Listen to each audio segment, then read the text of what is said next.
Alrighty, YouTube. Like I told you, I'm also going to be doing some reviews on different products that I'll be able to afford. Obviously, nobody's giving me anything yet. Hopefully, in the future they will, though. But I'm not going to do a review on all these.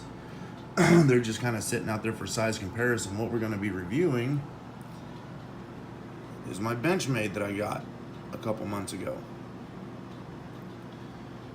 Here's the box that it came in. Now this is the Cabelas exclusive. It's the 940-1601 Osborn. It's got the carbon fiber handles, Coca-Cola wood inlays. Of course, there's your butterfly, Benchmade insignia, reverse Tonto, blade tip. This one is made out of D2 tool steel, which so far I think I've had 2 knives that had the D2. A lot of people complain about it. It's too hard. You can't sharpen it. I have to do it again because I use this knife for work, but I sharpen this on a spit stone. And I mean, I can still shave paper with it, you know, and I don't spend a whole hell of a lot of time doing it. I haven't had a problem. So just real quick, the specs that they give you. The blade length is 3.4 inches. The overall length is 7.87. Closed length is 4.47, and the weight is 3.47 ounces. Made in the USA, Benchmade, which anybody that has a sickness for knives like I do, you know that it wasn't cheap. Right now it's listed on Cabelas for like $249. I think when I picked mine up, I think I paid closer to $270 for it. So it's not cheap by any means, you know, but like they say, you get what you pay for. Here in the back, for example, I have a Spyderco Bird. The knife cost me like 20 bucks. I mean, it's a nice knife, I guess. I'm a Spyderco freak. I love Spyderco knives. I've had the Paramilitary 2, lost it. I've had the Tenacious. I ended up giving that one to my wife. And then I had the bigger version of the Tenacious. I can't think about Resilience, I think, is what that was called. I love Spyderco products. Those are awesome. I had the extra coin. Everybody's talking about how awesome Benchmade was. I still kind of really don't like the way the reverse Tonto tip looks. I think it looks silly. But everybody was saying that it was just a very useful knife, and since I carry my pocket knife every day, use it at work, use it at home, I thought, what the hell? So I picked it up, and this is the Kershaw Knockout, just to kind of show you. This is a really fat bladed knife, got the big belly on it. So you can see it's a slender, some people kind of refer to it as a gentleman's knife. Slender, kind of hide it in your pocket real easy, doesn't really get in the way.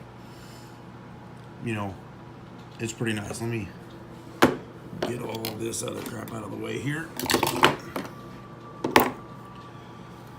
Okay, now I'm doing this one-handed with a phone, so bear with me. Here is the box that it came in.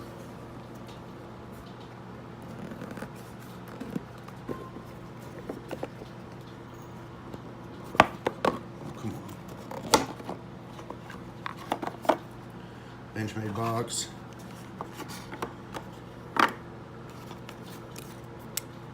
Had some stuff with it, and it's got this little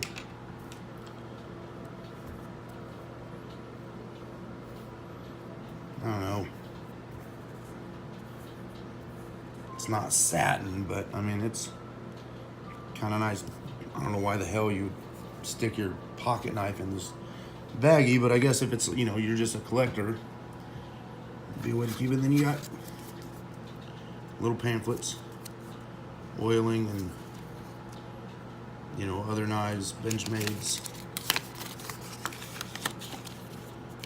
what they think you should know.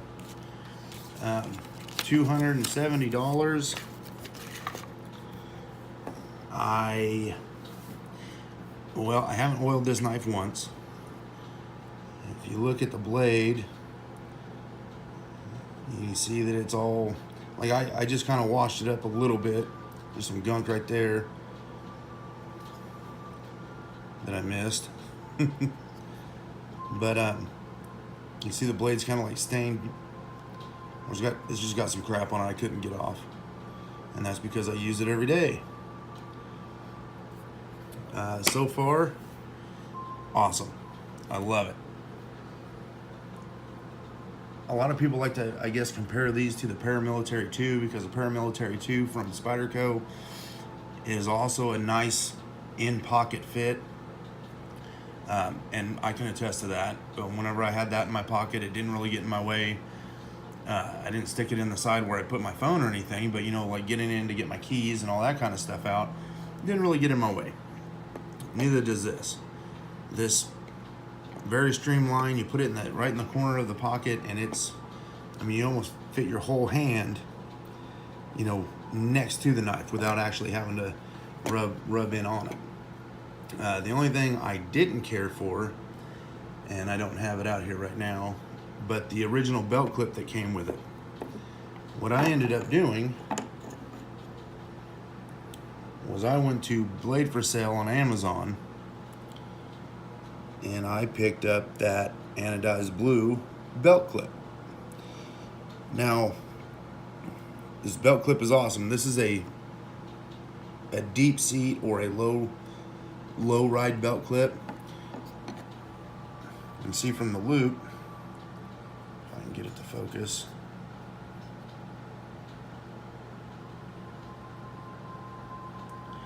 where it sits on your pants, it puts the very tip of this just inside the pocket of the handle. The handle just inside your pocket. Now the loop on the original clip that came on it was like all the way down here. So you had this ½ inch of handle sticking out of your pocket. Well, I don't really like that. Really, if your knife is going to snag on stuff, it's going to be this part of your belt clip anyway, for the most part. But it just seemed to slide out of my pocket too easy when I grabbed it. With this belt clip, it gets in there and your pocket kind of wraps over the bevel here on the handle, and it just kind of locks it in there. And you got your screw holes and everything from the pocket clip. That it kind of grabs it a little bit more. Some people might think that that's irritating. Want to get your knife out quick and easy, and that's all fine and good. That's all personal opinion. $270. If I'm gonna get attacked by somebody, I'm probably not gonna, practice pulling my pocket knife out fast anyway. $270. I'd rather the damn thing stay in my pocket when it's supposed to, because that's not something I can just go drop, once or twice a month because I'm careless and I lose my shit when I'm working. So let's go ahead and get into performance. Like I said about the D2 steel, I don't have a problem with it. I've heard other people talk about it. It's chipping easy and it's hard to sharpen and this and that. I haven't had a problem sharpening it. I use my knife every day for a large portion of the day.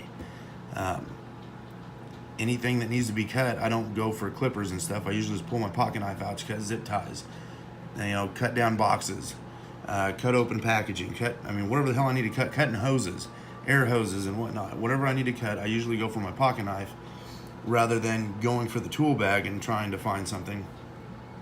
And I haven't had a problem with it. Now, I don't use my knife as a pry bar. I use the tool for what it's for, and it's for, fucking cutting shit. It's not a pry bar. It is not a drill bit to, you know, beat into wood to spin around and make a hole with it. That way you can, you know, whatever people are using their knives for to break the tips off of them and everything else. I don't know, but apparently I don't do any of that. Everyday use, I have, you know, I've touched it up a couple of times because I was looking at some different kinds of sharpeners. I didn't really need to, but so far, out of, I think I've had this thing for like 6 months. I've only actually had to sharpen it because it was getting dull once, to where I was struggling trying to use it at work to cut hoses. That was the only time I actually had to touch it up. The other times I was just, like I said, kind of messing with some diamond bit sharpeners that some friends have. Daniel Kaup, shout out. Just to see, you know, if I liked it or whatever. But other than that, I've actually only sharpened it once, which I didn't really have to do. One of the good things with Benchmade, which for $200 and some odd, I mean, I'm really glad that they do it, but some companies don't. If it gets dull, you can send it back to them. They'll sharpen it for free. If you break it, you send it back to them. They'll either replace it or repair it for free. So, you know, anything, I could beat the hell out of this knife and just send it back to them, and they'll hook me up. Excuse me. I think that is freaking awesome. Comfortability. This, now it's a little bit different. I'm kind of getting used to this being in my palm, the new belt clip. But with a pocket knife, although you do want ergonomics, which this thing, okay, I have like a large to an extra large hand. You can see my boo-boo there from work. Don't worry, it's not like herpes or nothing. But you can see that it, I mean, my hand, it almost looks like it might be a little bit too small for me, but it's really not. I mean, the entire handle fits into the palm of my hand using my finger at the, I don't know, I guess you can call it a choil, and then trying to keep my thumb on the jimping up here. But it's really actually pretty comfortable for like how small it is and how big my hands are. I was a little surprised. I thought it was going to take a lot of getting used to, but it didn't. The locking mechanism on this is awesome. And I haven't oiled this yet either. So you guys can know that. Still not good at the hole. Like I said, I'm trying to do this one-handed. Opening it, easy peasy. Closing it, not too bad.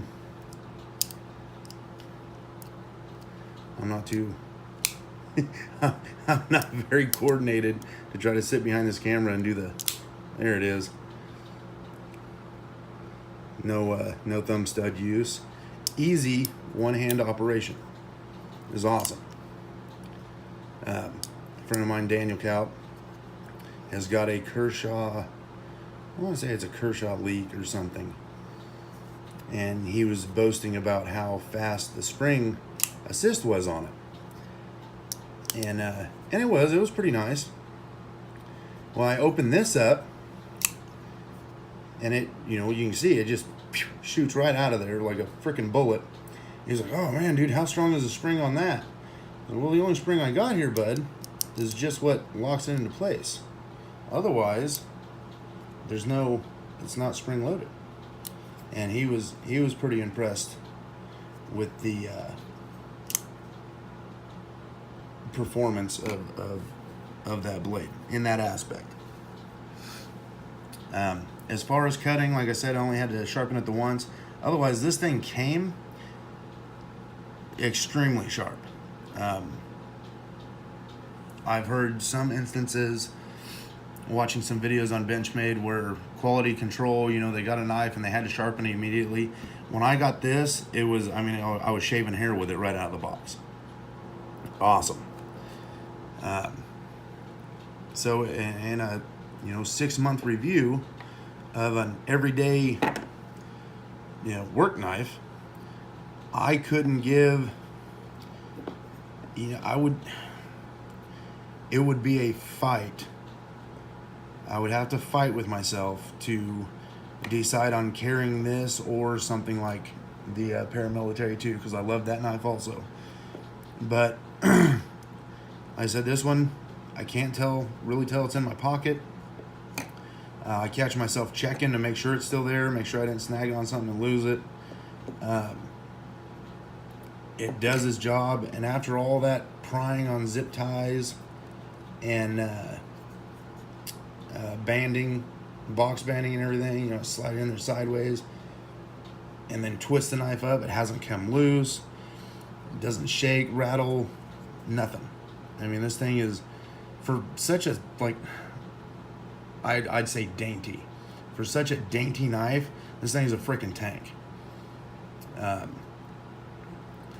I held a couple of the regular Osborns that have the aluminum handles instead of the carbon fiber. You can tell there's a difference in the weight, like as well as far as like the balance of it from front to back. You know, it balancing on your finger. You can tell that the metal handle ones are a little bit handle heavy. Would I think it'd really make a difference? No, probably not. I just really like the way this one looked. I love the carbon fiber. I like the wood inlays. You know, I thought it was a nice looking knife. I didn't like the color of the handles of the other ones that they had there. One was like purple or some shit, and the other one was this ugly ass like baby shit green. I didn't like it. It wasn't something I wanted to carry. Let me give you a couple of close-ups, and then we'll go ahead and end this video.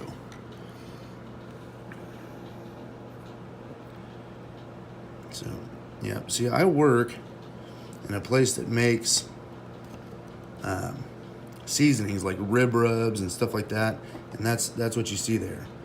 That's some seasoning that I missed whenever I was trying to rinse it off real quick. Probably Head Country. Any of you know that? Benchmade Butterfly, USA 940.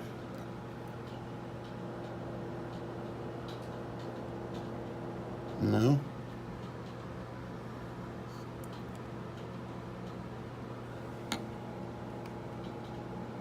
Yeah. USA 940. This is a ball bearing blade lock, which I don't know. There's a bunch of different opinions on those two. I like it. Like I said, I don't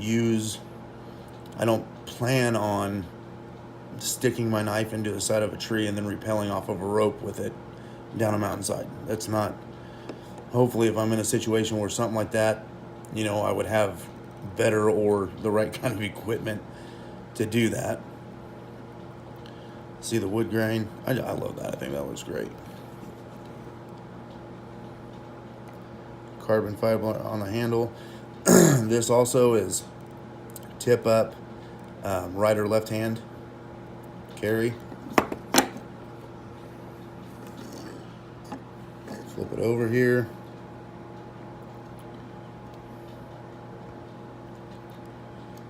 Here is, like I said, I got that from Blades for Sale off of Amazon. I had to wait forever for it though.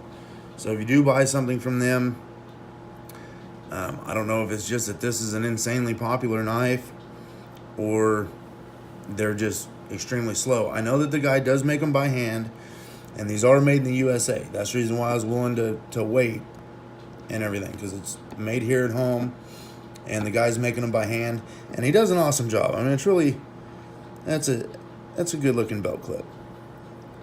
I like that. It doesn't feel like a cheesy piece of crap. It's pretty stout. The screws here, it came with screws. You can either use the screws that you already had, but he gives you some, like these are beveled. The holes, the mount holes are beveled in a little bit, so it gives you some flat top screws to make everything kind of flush. What came with this is the bulbous kind of torque screws.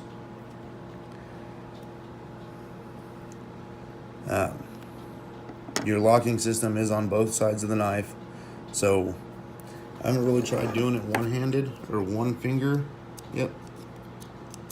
Comes out pretty easy. Pretty easy. Usually I pinch it with both, but that's easy enough. Just coming back up here. D2 steel.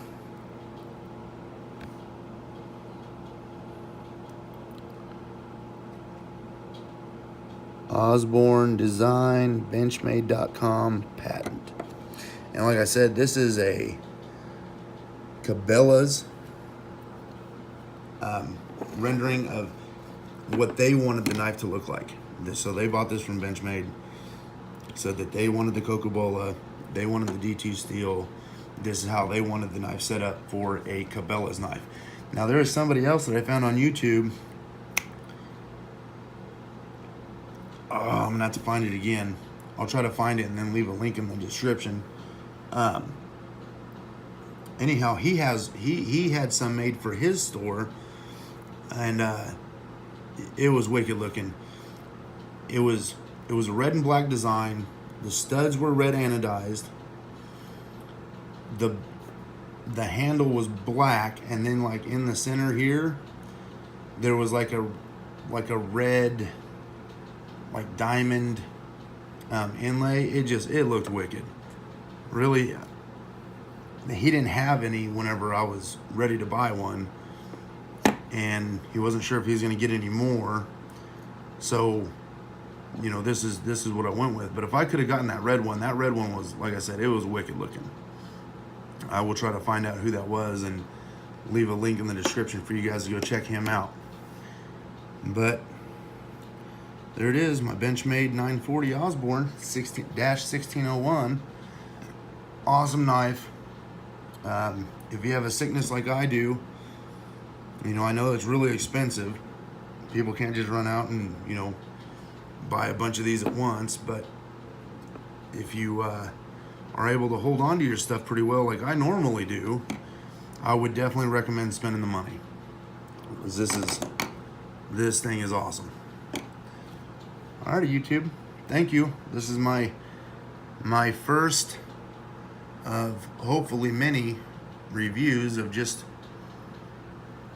you know, an everyday guy using shit every day.